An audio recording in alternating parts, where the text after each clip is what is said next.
Welcome in to Sweaty Time Pro Wrestling, the only podcast on the Marshland Media Empire conglomeration experience, breaking on down episode by episode, beat by beat, and sweat by sweat. Lucha Underground, Season 4, Episode 11, Last Man or Machine Standing. Oh, dang. I hope y'all are laying down or sitting down or standing up but in a relaxed position to hear the soothing voices of me, Sean, and you, James. Aw, yeah, you gotta stand and sleep like the freaking Addams family.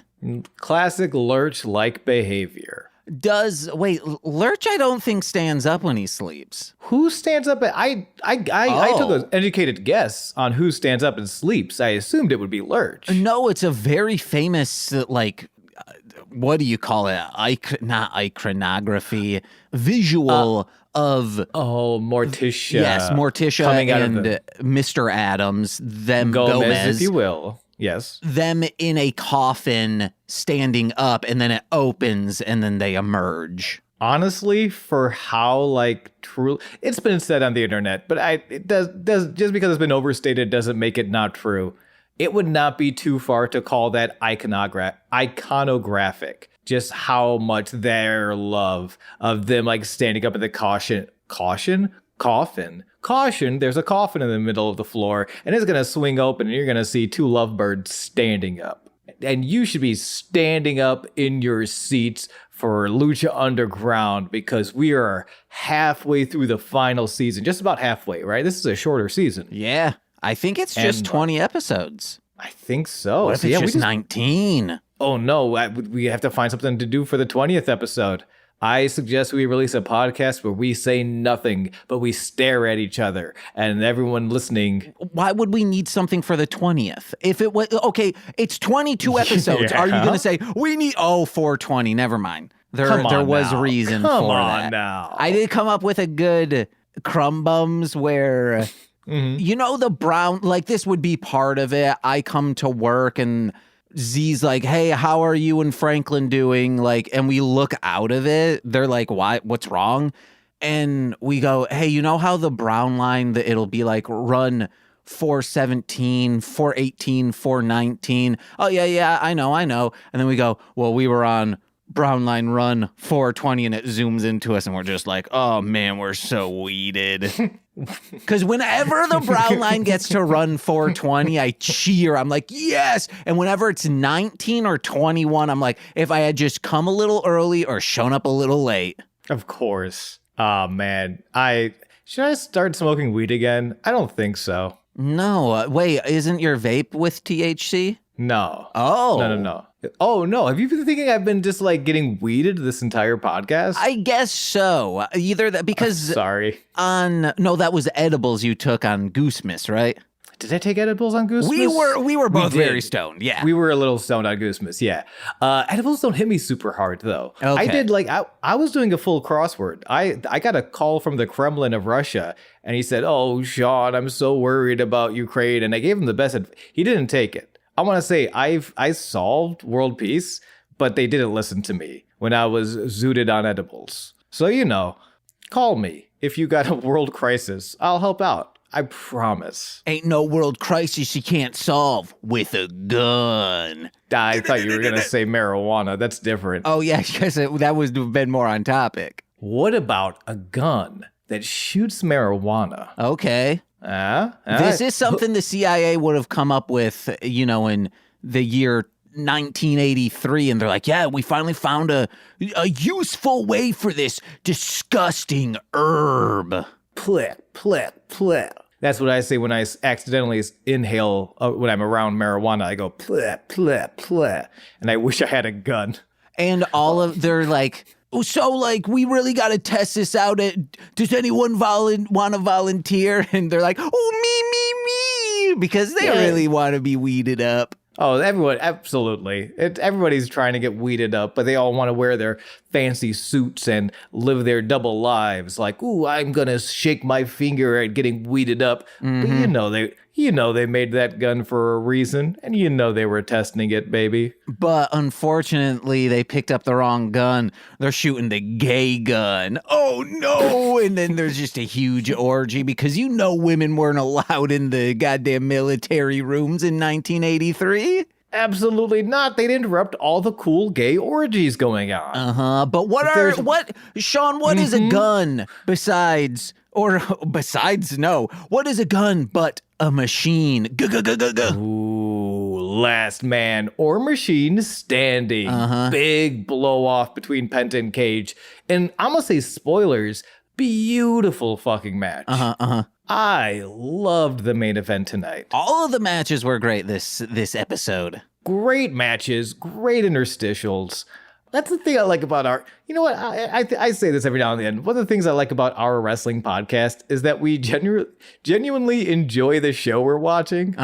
It's just a lot easier I think it's a lot easier to do something when you like doing it. Which I think when people make the decision to review a subject as a whole opposed to the things you like within that subject, you're going to get better conversations out of it. I recently unfollowed or unsubscribed to a YouTuber because all their shit was just like, is this comic book trash? You better believe it. And it's like, why? Then why?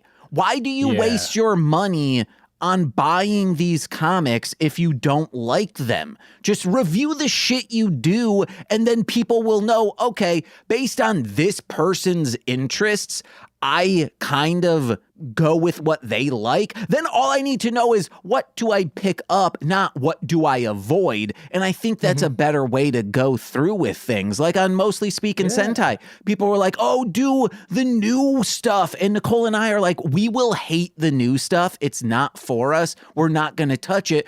1985 to 1999. That's like 15 seasons. That's like 30 years worth of content for us if we would have kept going that route. Like, we know what we like. Just do the things you like. 100%. And if don't spend the money on that, time is money. How many years do we have on this earth? Like, and I get there's something very rage baity or clickbaity about like, I hate this thing, so I'm going to review it. And there's something fun about like trashing something, but like, I don't know. There's also, it's not fun if you're developing a superiority complex to it, I find. Yeah. I'd rather trash something that I genuinely love. And I think that's a lot of people think the things you love, you can't criticize or just dunk on. But no, I think you should be able to dunk on the things that you are a part of. 100%. I think it's one of the things that keeps us, we haven't gotten to wrestling, but it's one of the things I feel so strongly about. Like, all right, I'm going to talk about Faith for a little bit. Faith Evans? Faith Evans and Faith Hill. Okay. The Faith sisters. I don't actually know who either of those people are. I just know their names. One's a singer and one's a singer. Perfect. It's the reason, if you've gone deep into the things we've done together, and you remember Veggie Pals. Yeah. The very shortly lived Veggie Tales podcast. And like my big issue with the first episode that we did is that it's this concept of Christianity that they love to teach. It has been my experience in Christian schools of like a non-critical. Like if you're going to be a good, and like you see it with like weirdos, certain political weirdos that are just like, the really patriotic thing to do is to not criticize. And it's like the really faithful thing to do is to not criticize. And it's like, no, that's how you develop stronger faith. That's how you develop stronger patriotic values, is through criticism. Yeah. Is through like actual, like that means you're engaging with it. And by engaging with it, you're deeper in, baby. You have strong, I don't know why that is such a difficult concept of being like, nah, man, it is cool to criticize. And that's so like, not to saying, we will be critical when shit's weird, but like, I guess to do an entire podcast where you're specifically going for clickbaiting, because that's not critiques anymore. That's like, I don't know, that's hating for the sake of hating. And that's just like, challenging your faith is very much, or doubting, doubt's a big thing, in that movie, Doubt. Uh-huh.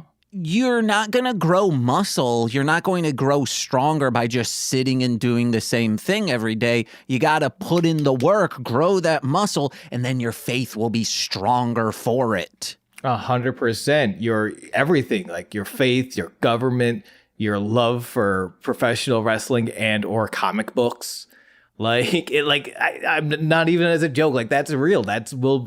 You'll just have more. I don't know.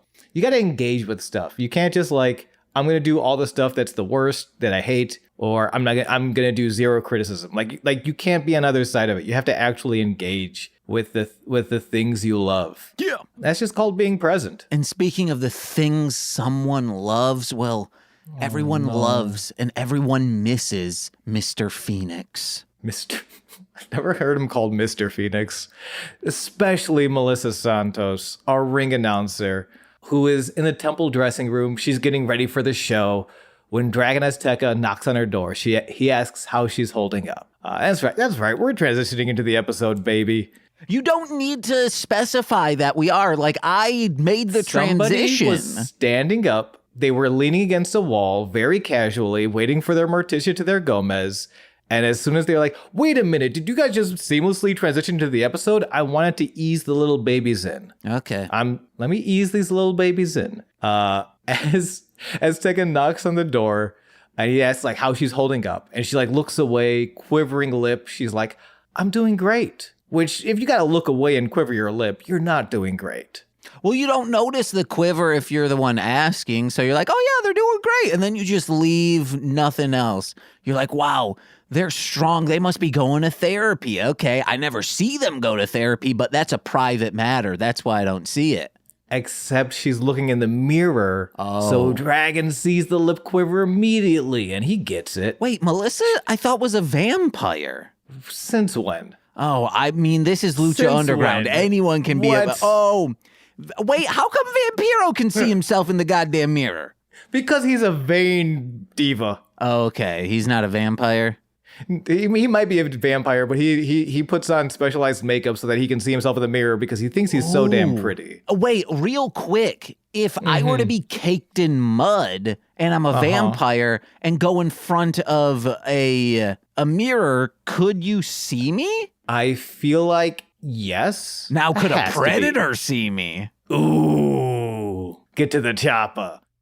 So Dragon sees through Melissa's the strong front that Melissa is putting on. Dragon sees, and he gets it. He's a good friend here. Real quick, she learned coping methods from Penta. You know, that strong style. Strong style of coping. I love it. And Dragon says, I get it. You're out there. You need to put a happy face on for the TV audience, for everyone. But it's just me and you back here. You can be honest. And she's like, okay, honestly, I've been working on these Penta coping mechanisms, but I still miss Phoenix. Phoenix, of course, we last saw when he was murdered by Mill. I love this sample. So yeah, Melissa admits to missing him more every day. And Dragon puts the half amulet on around her neck. The same half amulet that Katrina gave her after consuming Phoenix's life force. You know, average co-worker shit. And Dragon says that just means he's alive and well in here. And he means her heart, but he points to her in the mirror, which is fine. Oh, the lady in the mirror. The woman in the mirror. Yep, Dragon goes on, the more you grieve, the more you loved. And Dragon says that Phoenix, was lucky to have Melissa. Melissa says she's lucky to have Dragon. She goes on, you're a great friend. And I just love this. Dragon just goes, okay, it's showtime. I didn't take it as he wants to be with her. I think he's like, hey, I'm trying to be the champ. So as the champ, I should be touching base with everyone in the locker room. And as a friend, I think even more than a champ, this is just hey, I've been here a while. I think we are friends, right? We're probably, but that 1-2 punch, I think out of context, if you isolate that, and who honestly, you said it yourself, this is the temple, so who knows? Oh, yeah. But just that you're a great friend. Okay. It's so brutal. I want to isolate that and repeat that forever because it's very funny to me. But we got some spooky music playing. Hey, real quick, Sean. Yes. You're a really great friend. Okay. Oh, shoot. Spooky music is playing. Tombstones and ghoul decor. Clearly gotten from a party town. What's the name of that store? Party USA. Spirit Halloween. Party USA. Spirit Halloween is what I should have said. But Party USA, I think, is what I was looking for. Or maybe it's Party City, not Party USA. I think Party City USA is a song. Is a Miley Cyrus song. It's a great tune. Honestly, underrated early Miley banger. Is that underrated? I don't think so. That was everywhere. No, that entire EP I listened to a lot while cleaning offices. I tell you, that was the first, in my first like high school band. I was in a rock and roll band in high school. And on the way to our first gig, the guitarist who would go on to become my first roommate in college, Joe, picked me up in his car because he had a car. And we listened to that album repeatedly on the way to our first gig. It was me, one of those moments I had to admit, like, I can't be such a little shit because this is catchy as hell. Yeah, the climbs on there, that song rules. Yeah. What also rules is this very cheap decor, all Halloweened out. We go to the desk as Matt hypes up the first ever haunted house cage match between Mill and the Mac. Cheap decor with even cheaper graphics. When it says haunted house match, it's just like a font when you go to defonts.com and you search spooky. That's the first thing that comes up. They bought it probably for $10 so they could license it. It's free for personal use. And I'm doing a very hyper specific reference to people, but yeah, that's what it is. That's just what it is. And even if you don't get it, I don't know why you're screaming it like a man who's been accused of cheating, just denying it in court. It is what it is. I didn't say anything wrong here. No, but you're right. You're 100% right. It is a very it is unfortunately cheap. Which, on the cheapness, it's crazy how beautiful the production was seasons 1 through 3. And how it's dipped in this season, yet we are getting more and more product integration, like product placement in here, because it's very funny. I love that what Stryker did with it of just talking with his mouth full of sunflower seeds. So that is comedy to Nicole and I. Like, we love that shit. But I was like, okay, well, clearly David's, because he's holding this bag of David's sunflower seeds in a way to show that it's David. And I was like, okay, I'm going to wait till the end, wait for the credits, see promotional products purchased from, at the end when it says stuff like that. It says Conagra Brands, which does own David. Yeah, they do. So I'm fingers crossed. I hope and pray that in the next episode, they all go to a P.F. Chang's, because that corporation also owns P.F. Chang's. Golly. I wonder if that is some of the problems. Like, I will say something I'm noticing in season 4. And it feels like they're doing a lot of things that are maybe it feels like there are some either studio notes, things that are the WWE does this, and they're treating it more like the WWE, especially at this time and now. They're not just a TV show, right? They're not just a wrestling show. They are a corporation. They are their own sort of billion-dollar corporation. And I think that's a little different than just a wrestling show or a television show. Because this has always behaved more like a television show than a straight-up wrestling show. And it's not to say, of course, whatever, get your corporate sponsorships, hold your bag of Davises. But I wonder if there are certain notes that they get in, well, we should have a Halloween special. And it's every episode is a Halloween special. It really is, though. You don't need to some of this stuff, and we'll get to the match. It's still Mac and Mill. They're amazing. They make this work. But did they need the really cheap, ghouls hanging from a string? I don't know. I loved it. I'm fine with all of it.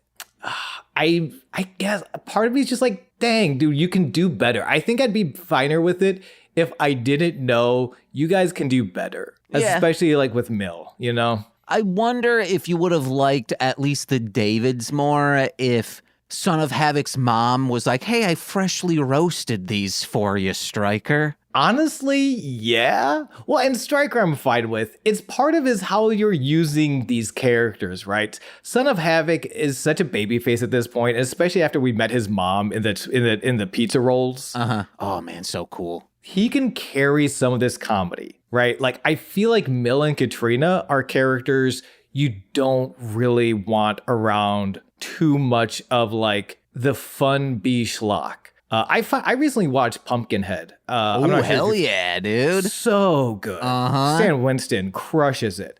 And I think that's a great, like I think Mill is a Pumpkinhead where like, does it play in the same theaters as some of these B movies? 100%. But do you buy everything that Pumpkinhead is doing? I think that's the level Mill is at. And I don't know if the ghoul hanging from a string sort of cheapness really fits that, really is doing credit to his character. And I think in essence, sort of doing credit to the temple, right? Is picking and choosing your players. And I don't know if this was, I don't know if the Mac and Mill blow off, I don't know if this was the place for the Mac and Mill blow off. The cheapness, I should say. I don't know if the cheapness was the vibe for this really exciting blow off. I was looking forward to this, you know? Well, this is going to keep going. Maybe. I mean, don't forget, Max still has Kill Shot, and we only have like 10 episodes to go. No.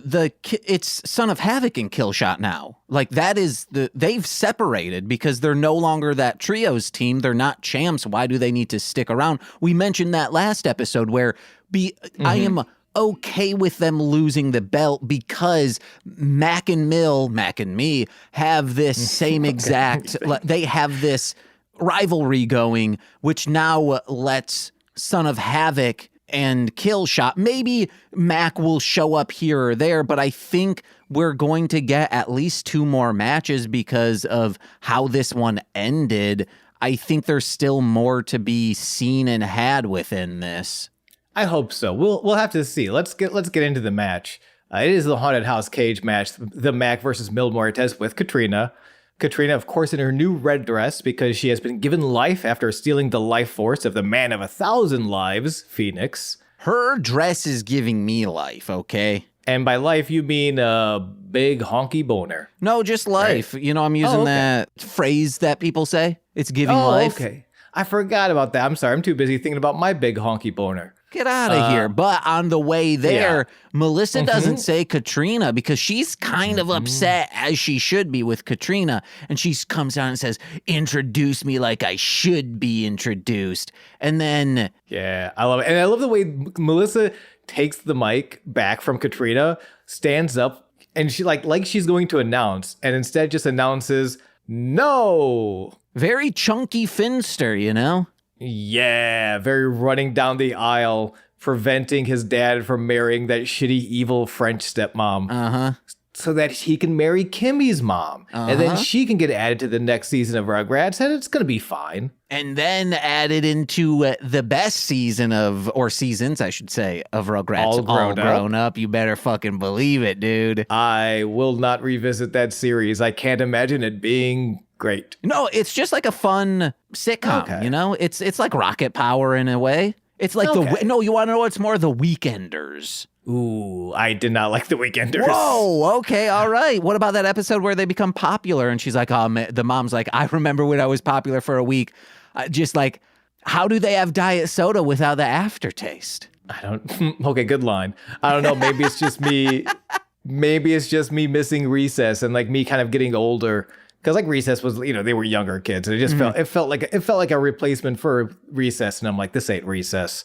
But yeah, so Melissa Chucky Finsters tells Katrina no, and Katrina beats her face against the cage before giving her a lick of death and then smashing a glass vase across her skull.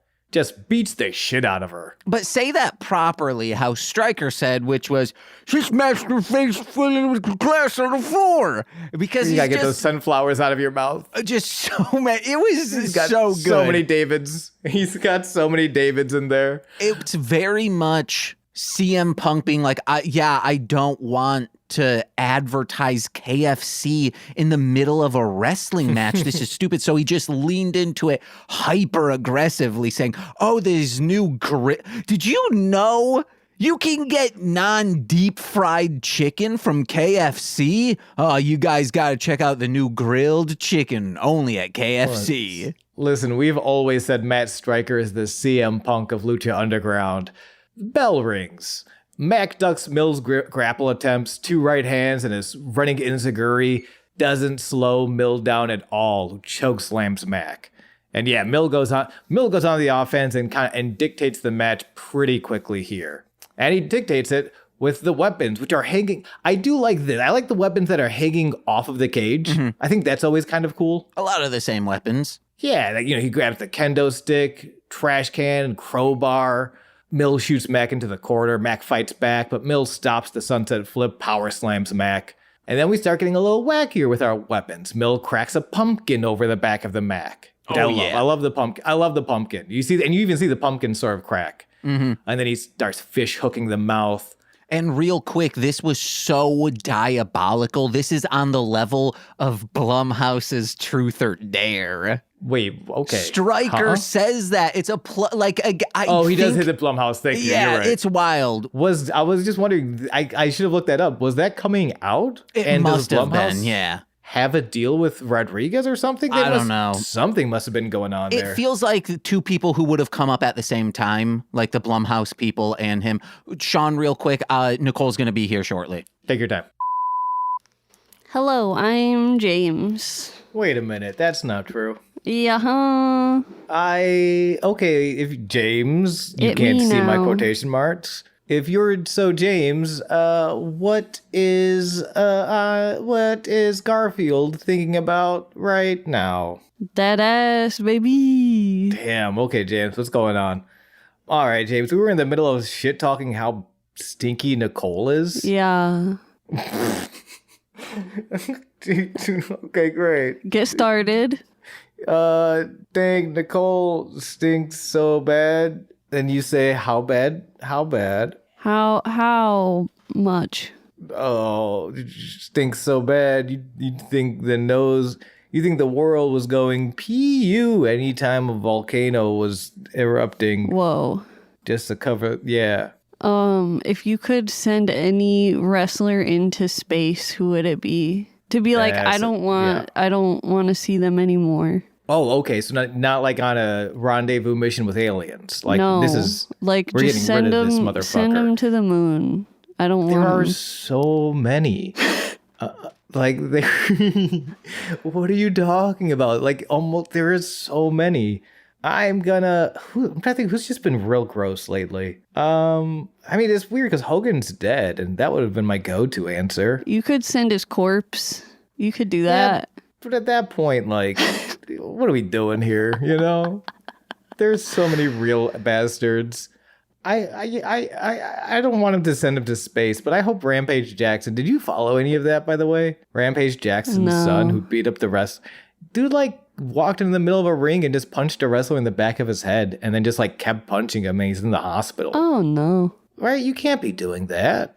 You gotta save that for like, I don't know, fascists. That guy's gotta be like blacklisted from wrestling. Well, he's not even a wrestler. The dude is Rampage Jackson is an MMA guy. So his son is training for MMA and like he just kind of like showed up. He's also like he was live streaming it. So he's like, hey, I'm at the wrestling show. And like, it was like, he's got to be banned from Twitch. Oh, shit. Can't be allowed to play Fortnite anymore for the peoples. Yeah. Yeah, can't do it. Can't. No, because he's in space now. Yeah, there's no Fortnite in space. Yeah. The internet's too bad. Okay, James is, I mean, what? Hold on. Huh? Wait a minute. I'm James. Okay, I know this. I'll be right back. Welcome back, Nicole.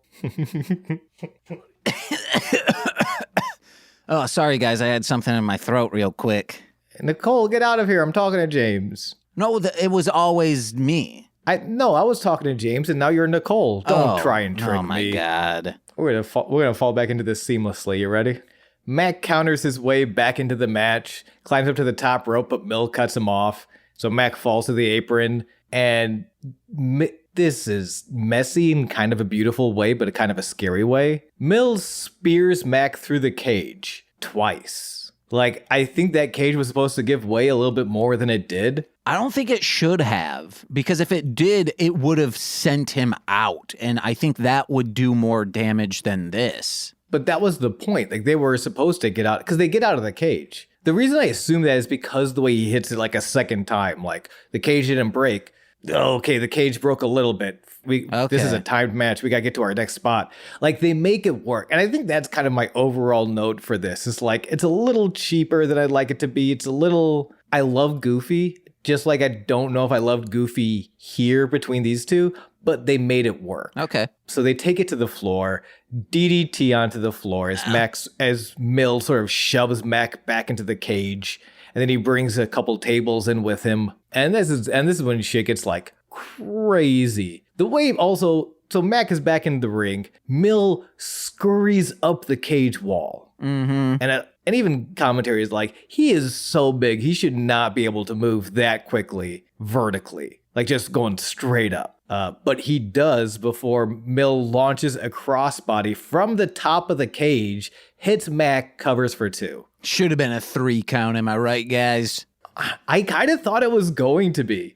But they have so many tables, and like the fact that this is getting so much and we still have the main event to go, shit's crazy. Mill sets up the tables in the 2 opposite corners before pulling down the knife. So there are wrestling weapons around the ring. We mentioned there's the trash can, there's a chair, there's even a crowbar. Whoa. There's also like a knife and an axe. What are we doing here? I really wish... What are we doing here? I really wish Stryker would have been like, he's got a knife! Just like mouth full of sunflower seeds. I wish at one point we would have seen one of the corners just covered in sunflower seeds from Matt Stryker just spitting them out in a gastment. Just like, oh, he's got us. He has a knife. The knife is like, it's, I want to say very obviously dulled. Like, it doesn't look like, it's not a knife, which is good. I don't want anyone dying. Oh, but like, Mr. also, Dundee over here knows what a knife is. It's just, again, it looks kind of cheap. I don't know. It's one of those things where, like, if you can't, like, then don't use a knife. If it's the opposite. Be on television like this. I was the opposite because I was like, how are they getting away with using a knife? And then I thought, well, it has to be a fake knife. Like, you can't have a real knife there. But then it cuts. I was like, okay, did they have like a razor nearby to just do a little cut right there? And then, they conveniently pass it off to the ref. How were they doing this? But I was like, no, I think that was just a knife. No, I'm pretty sure. Because the way Mill brings it down also, and unfortunately the camera kind of catches all of it, he doesn't get him with the knife. He punches him. It's more like he's punching him while holding a knife. Mm-hmm.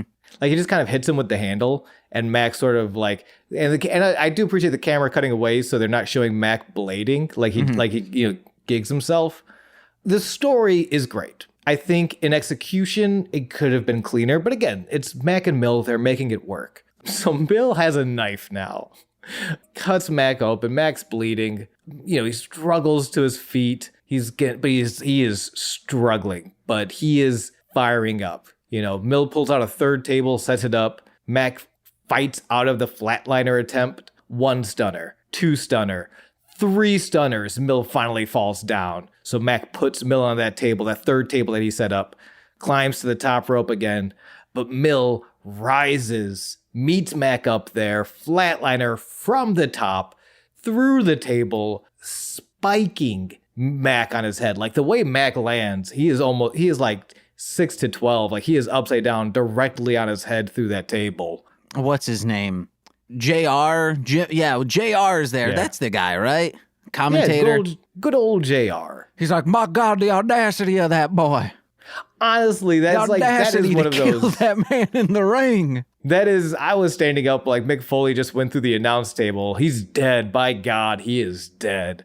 But Mill covers, wins the match in 9 minutes and 39 seconds. And after the match, we see Mill again directing Katrina to perform the Lick of Death, and Katrina taking the mic because Melissa ain't using it because she got killed earlier.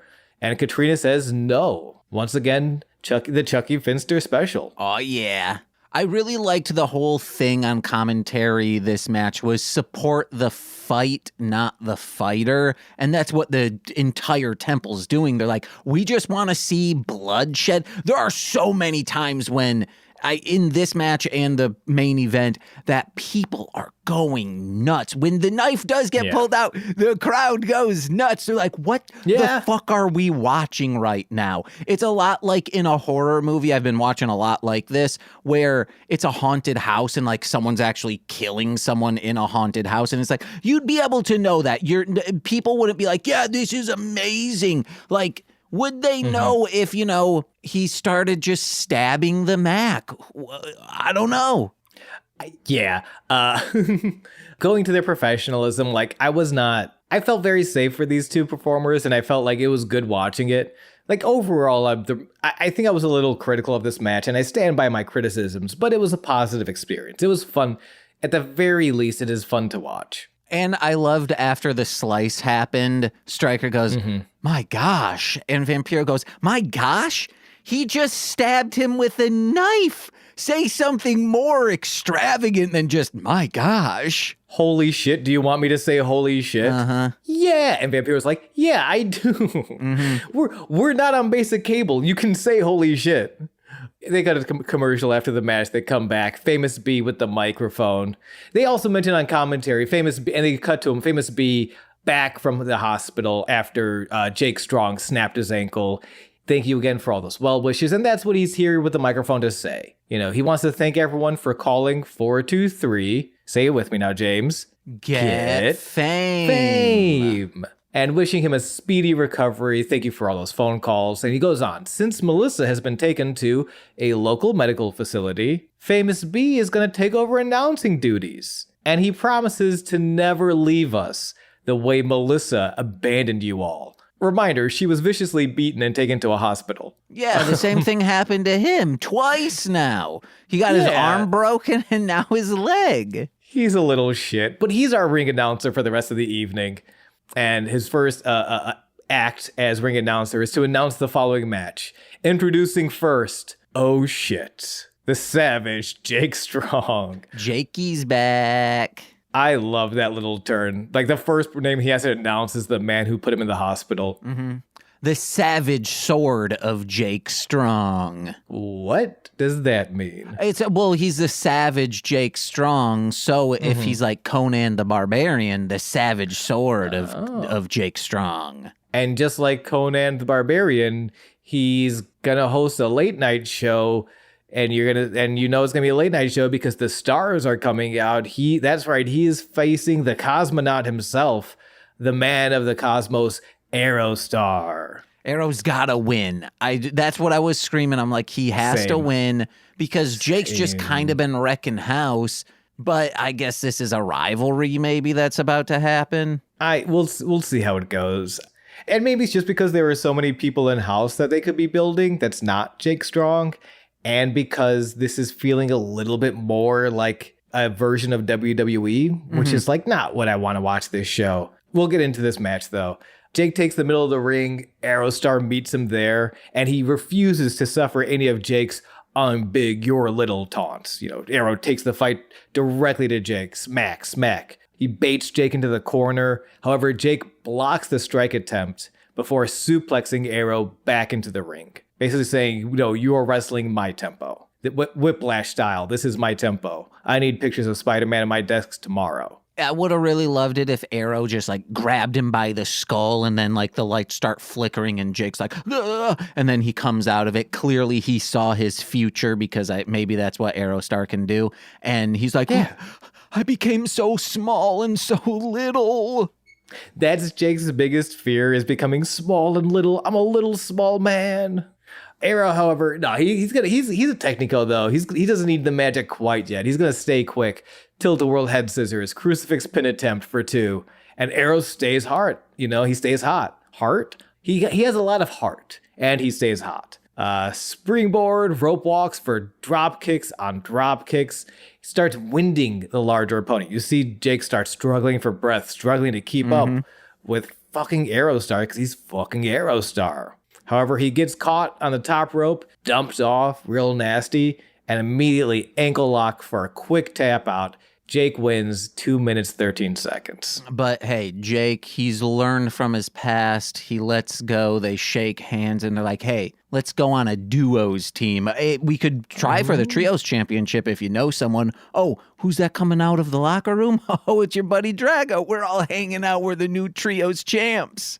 James, you need to turn on subtitles because that's not exactly what happens. Oh, okay. Jake, once again, not letting go of the hold as the bell is ringing. The referee's saying, like, you gotta let go. However, Drago, you are right about one thing. Drago will have none of that. And he comes out and he gets into the ring and he stares Jake down, who notices the nunchucks in Drago's hands and slowly releases the ankle. And it's been so long since we've had Drago doing badass Drago things, I forgot he's also a master of the nunchaku. It would have been really funny if Jack Evans were in the background in the crowd and he also throws up the nunchucks as like a gesture to be like, hey, I'm scared of snakes. And Drago, like, I don't want him around me anymore, but I'm going to show him some support. Like, hey, Jake Strong out there. Brothers. Get out of here. In the locker room, I'll nunchuck you out of solidarity. If Drago's around you, I will not be around you either. No, nunchuck brothers to the day you nunchuck fight together, you're related. And then as soon as Drago starts swinging those nunchucks, that's when Jake bails out of the ring as Drago's approaching him with flailing nunchucks. We go to commercial. We come back. It is the locker room party. I love this. Before we even get into it, I love this segment. Well, yeah, it's the bridal shower. It's the bridal shower, but also the groomal shower. Johnny and Taya there. It's a party celebrating the engagement of Johnny and Taya being thrown by the Worldwide Underground.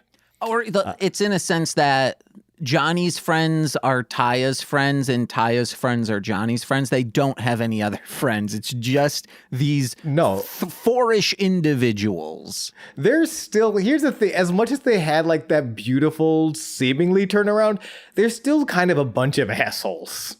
Like, it's interesting. I wish they would have opened up a present that's clearly like it's wrapped in LED strings and they open it up and they're like, wow, who's this picture? And then Aerostar peeks out. He's like, that's your kid 20 years from now. And then like leaves. And they're like, whoa, this was a really sweet and thoughtful gift. You went 20 years in the future, got a picture of our kid, then came back.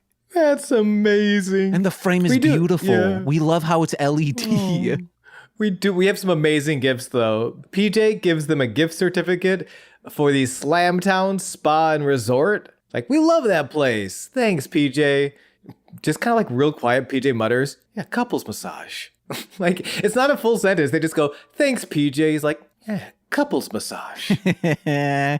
I wish they had gotten a coupon to like Slamtown Fun Zone and Laser Tag. That's a pretty good one. Slamtown Banana Video. That's my favorite place to go to. You have a list. Yeah. Like you pull up your notebook. I'm like, oh, you have a list of Slamtown area, Slamtown businesses that support the Slamtown gift certificate. You know those gift certificate books you would get sometimes? It's like that, but for Slamtown. And the final one, Slamtown used tires. It's worth the trip. You are going to save so much more money on these tires. Yeah. And they still have the treading. You know, like it still has those little phalanges on the sides to say like, hey, this is a pretty new tire. Oh, yeah. You can get a cheap tire or you can get a good tire. And you're going to save money in the long run getting the good tire. Yeah, it'll cost you like $12 in gas, but it's worth it. 100%. Taya insists that Johnny opens her present next.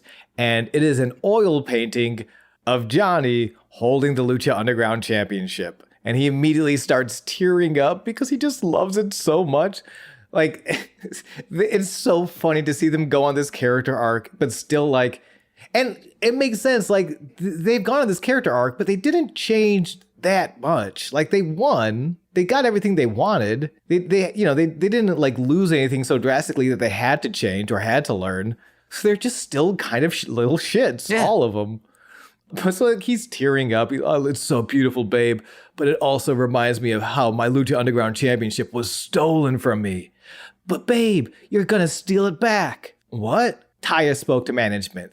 And a week after their wedding, so 2 weeks from now, Johnny's gonna go one-on-one with the Lucha Underground champion, baby. Oh, dang. And we're gonna find out who that's gonna be right after this. Yeah, well, there's a little bit more because everyone hoots and hollers. And we got to put in that once they're like, oh, babe. He's like, oh, babe, you're the perfect woman. And they're like, yeah, everyone. So it's Jack, PJ, Taya, Johnny. They're like, yeah, wahoo, Slam Town, Slam Town. They're just chanting Slam Town together now. That's amazing. And we cut to Ricky, notably absent from the party, is on guard duty, right? He's at the front door. And we see the return of a fan favorite character. James, it's your favorite. You're shaking your head no, but I know you mean yes. It's Benjamin Cook, the missing from television agent and representation for the Worldwide Underground. He hasn't been on TV since season 3, but he's here. He shows up late. And Ricky's like, too bad. I don't see your name on the list. And Benjamin's like, haha, very funny. Listen, I was invited because I'm useful. You're outside because you're useless. And Ricky's creepy talking doll, reminder, Ricky has a creepy talking doll this season. She doesn't like that. She tells Ricky, you show him just how useful you can be, just like you showed Angelico. And Ricky kind of laughs. He's like, oh, you know what? Actually, Benjamin, you can come in, but first, check this out. He pulls out a pen, and Benjamin's like, what, you use that to get Johnny's signature autographs? He's like, ha, no, actually, I use it for this. And he stabs the shit out of Benjamin. Like, this is what, it takes such a turn from what the haunted house was at the beginning, like, kind of like cheeky, like, this is terrifying. Like, blood splatters on Ricky's face, and they do a beautiful cut back. Like, as you know, Ricky's stabbing Benjamin and the blood is splattering, a beautiful cut into Taya screaming as she's over Jack's gift. She opens up, matching bandanas. And then, you know, they cheer again as they cut back to a final shot of Ricky, now just covered in blood, smiling, and the doll laughing. Like, what the fuck? And then the doll goes, yeah, now motorboat me, sir. No, what? No. She says, oh, yeah, my titties, they deserve to be blood. James, save that B film schlock for the haunted house match. No, tell me what you thought about this, for real. Oh, I loved it. It's 2 thumbs up. It's so good. And even the way it's shot is like that old school, like why we love Lucha Underground is that they take their time to like really nail these horror segments. That's why I'm like, again, why I was disappointed by the haunted house match is that it didn't have this kind of magic. Yeah.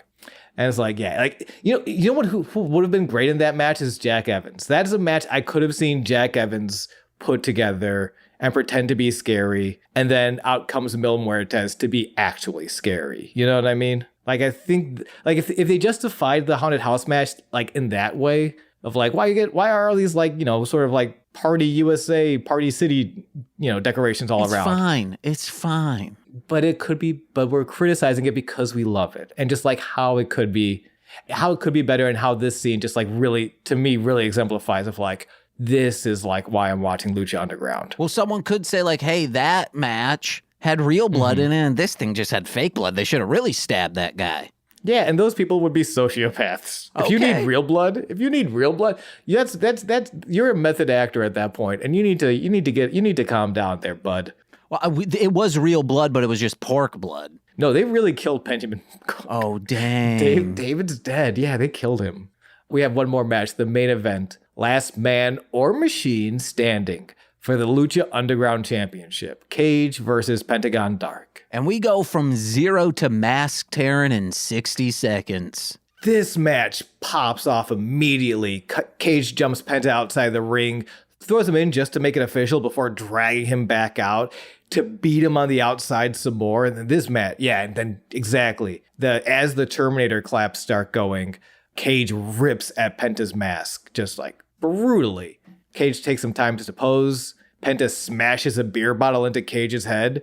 Cage slowly turns, clotheslines Penta to the fucking dirt before pulling another bottle out from under the ring, but doesn't smash it against Penta's head. No, he breaks it against the ring post so he can carve the broken bottle into Penta's exposed forehead. Mm-hmm. I love how Cage is just being so intense. Like, yeah, Pentagón does get cocky, and that's usually his downfall. I'm not going to give him a chance to get cocky. I'm just going to beat the shit out of him and then pin him. I really loved it, but what I loved even more is Matt Stryker apologizing for this brutality. Yes. And Vampiro, what does he say? Why are you apologizing? Did you apologize when I was lit on fire? No, I pulled everyone in the back. You were laughing. Very funny. So good.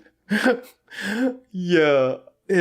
Cage is on a rampage. Back in the ring, Cage punches the forehead wound further before leaving to bring in a table into the ring.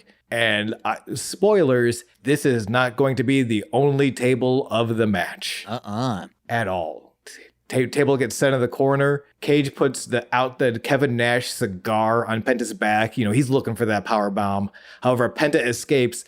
Death Valley driver. Penta puts Cage through the table. And Marty starts counting. This is a last man standing. If you're not super familiar with professional wrestling, also known as Texas Death Match. No disqualification. There's no pinfall, no submission. The only way to win this match is by a 10 count. Mm-hmm. You cannot get to your feet at the count of 10. You're out like Little Joe, Little Mac, Glass Joe. I'm trying to make a Punch Out reference. But you can't answer that 10. I think I played it once at the arcade. But yeah, you have to make that 10 count. Is what I'm trying to say. All I know is him as an assist trophy in Super Smash. Yo, he's a brutal one too. You set that up right. People can't even stand on the floor. As Marty's counting the 10 count, Penta brings in a chair. Cage gets back on his feet, only to meet the chair in Penta's hands. Another spoiler, this will not be the only headshot from a chair. Yeah, these are brutal. Cage gets put down again, and Penta interrupts the ref's count. Like, the ref is counting, and Penta's like, no, I'm doing more things. He puts the chair on Cage's tummy before climbing the top rope. Double stomp. Ooh, like, all of these moves. There has to be so much respect between these two to just be like, hey, whatever we do in this feud, let's just fucking kill each other. Mm-hmm. Because all of these matches, but I feel like this one especially is just really, really brutal. It's beautiful and brutal. They should have been a trios team. It should have been Cage, Mill, Penta. They would have just dominated. Yo, honestly though, yeah. I think season 5, you know what I'm saying? Cage has to escape to ringside. He has to roll out. Penta thinks he's going to follow up. However, Cage, from the apron, intercepts Penta's super kick, power bombs against the guardrail. The lifted one, the one a couple feet off the ground. That's the thing. I think both of them is like, they're so good at immediately hitting a very impactful move that turned the tide. Mm-hmm. Like, it's like, oh gosh, you have such an advantage. Yeah, but I only need one big bomb to get back on top. And both of these guys have so many big bombs to throw. Yeah. Real quick, I know there's blood thinner. Is there blood thickener? Because I think if you get cut real hard in a wrestling match, you'd want it to be thick blood so it coagulates better. I think you actually want it to be thin so it flows better. I feel like I've heard that somewhere, but it might have been from like Ric Flair, who is famously not a very reliable narrator. Well, I think it like in everyday life, you don't want it thick blood, but I feel like you want it to be a little thick so it doesn't pump out so much so you don't get all woozy. I think you want to find that good line because from what I've heard, you do want it though. You don't want it to just like kind of sit there. You do want it to flow, right? You want it to look. Okay. You want it to look like, oh man, I'm bleeding so much, but also I need to not lose consciousness. So you have to like find that perfect thin to thick ratio. So then just normal blood. Maybe you just want normal blood, yeah. Okay. Well, stay hydrated. Let us know. Should we have thick blood or thin blood? Yeah, tell us how to work our blood. Oh, and I want it thick with 2 C's, baby. I want blood like that ass. I want blood so thin it's like, what? Are you a model from the year 2003? Yeah, I want blood. I want blood so thin. You think it was a short story turned into a movie written by Stephen King? Whoa.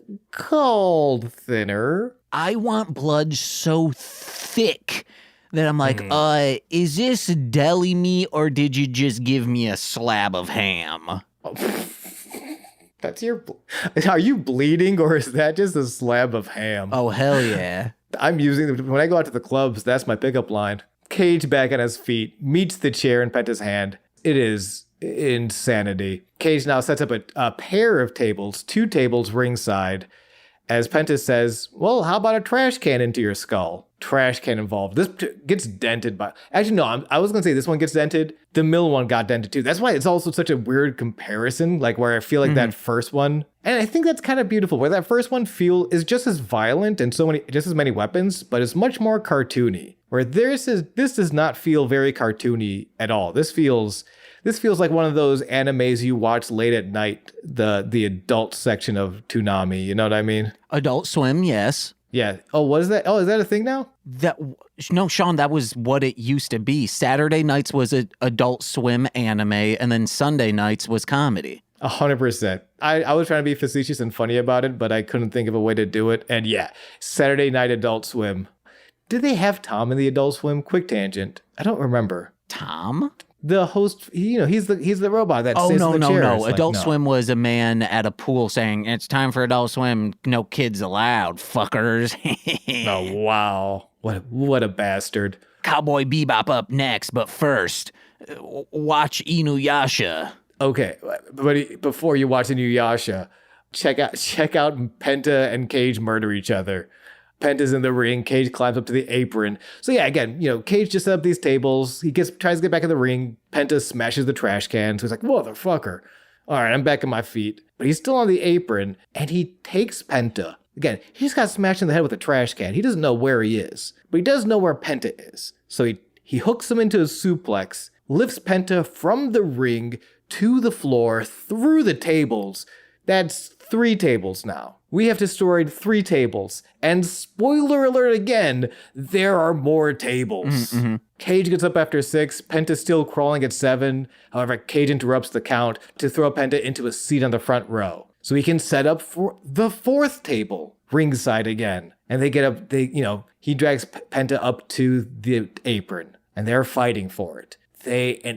Really countering and fighting and clawing and biting to not get put through this 4th table. Finally, Penta pulls a chair from the ring, slaps it into Cage's head to throw another Death Valley driver, putting Cage through the 4th table. And this one made me laugh so hard. Because why is that? Usually when someone picks someone up to throw them through a table, especially from the ring to the outside of the ring, they're sizing it up. You see how exhausted Pentagón is, or remembering, oh yeah, Cage is much bigger than me. It is he gets him on the shoulder and immediately flops it down. It looked like not laziest, but most exhausted of yep, there it is. I laughed, guys. I think that'll be the clip that I use as the GIF. I'm gonna have to look at it again because from what I remember, still a perfect table break though. Gets him precisely into spot, but a quick he was not taking his time to pose. He is motherfucker. I think that's what made it so funny is that it just was beat, but done so I need to do this and I don't want to do it. You gotta go. Penta gets up at a count of 7. Cage drags himself up at 9. But Penta's in the ring first. Cage, however, takes his time. And Vampiro says it early in the match, don't give Cage any time. Because as soon as Cage gets back into the ring, he fires into second wind hard. Big discus lariat into the drill claw. And ref, count. Cage is getting a 5th table set up. Did I say there were more tables? Because there's going to be more tables. 5th table is getting set up in the ring this time. Penta gets to his feet to stop the count.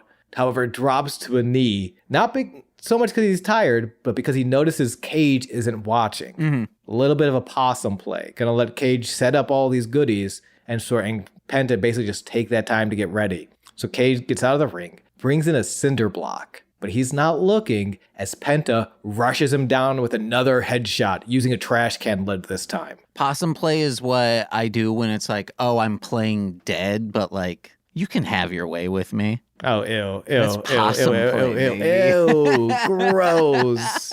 Penta to the top rope. Cage tries meeting him up there, but Penta counters, flipping pile driver from the top rope through the table. 5th table break. That is, if you're keeping count, 3 for Penta, 2 for Cage. Like, Penta winning 3 of those table exchanges. But yeah, flipping pile driver through the goddamn table. Ref starts another count. And I don't know why Penta thinks this match isn't over, but apparently this match is not over.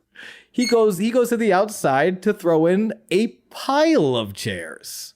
Penta starts, and okay, cool, we have a bunch of chairs lying on the ground. Nope. Penta sets them up into a bed of steel. Like I think it's like 6 or 8 chairs, and they're all facing each other, like seats facing each other. And this is, Cage tries to fight out of this position, but Penta escapes behind him, running, punts him in the testicular area, a kick to the balls, you might say, and standing on that bed of chairs, Penta loads up and delivers Cage in a package pile driver. It was stupid. It's like, this is a funny thing. This is a funny thing of like, it would have been better if he had like, the suplex where you like put him up straight. Mm-hmm. You know how Cage does that to people outside of the ring? To do that onto the tables, like have him slam on all of it. This is the safer option, I would say. I would almost say not, because because he's standing on the chairs. So I think it's less safe. In that way, I think it's safer for Cage, but not for Penta, because when he does do the pile driver, he's just going it's just parting the chairs. He's not actually hitting any of the chairs. So I just thought it was goofy and dumb. It's not stupid, but like, yeah. I feel like this is them being like, we need to be as hardcore as possible. It's like, guys, this was not hardcore. Hey, James, don't worry. Match still isn't over. Yeah. Yeah, ref's going to count, but Penta's got one more point to prove. Technically 2. Remember how earlier in this feud, Penta tried to break Cage's arm and Cage threw Penta off? And the entire time he's like, you can't break my arm, I'm a machine. Well, Penta takes 2 chairs. One chair he wraps around Cage's arm. The other chair swings into the first chair, Pillmanizing Cage's arm, right? Yeah. Just like snapping that arm. Pillmanizer heroes. And takes that arm, sacrifice arm break. This fucking chair is I'm about to break this chair's arm. Takes that first arm, sacrifice arm breaker, snap. Takes the other arm, sacrifice arm breaker, snap. Cage totally unable to fight out of either. And there's a couple people in the crowd, if you listen closely, them saying, walk it off, Cage. He has to. He has no arms. Those are the only limbs left. Cage, now armless, crawls to his knees, but rests his head against that Chekhovian fucking cinder block. The cinder block he brought into this match. And it's like all he can do is rest his head against it as Penta, with one last curb stomp through the cinder block, puts Cage down for 10 in 13 minutes and 17 seconds. It rocked. 2 thumbs up to this. Great match. My only post-match note is, get me this battle-damaged Pentagon chase figure. It doesn't exist, but I'm just saying.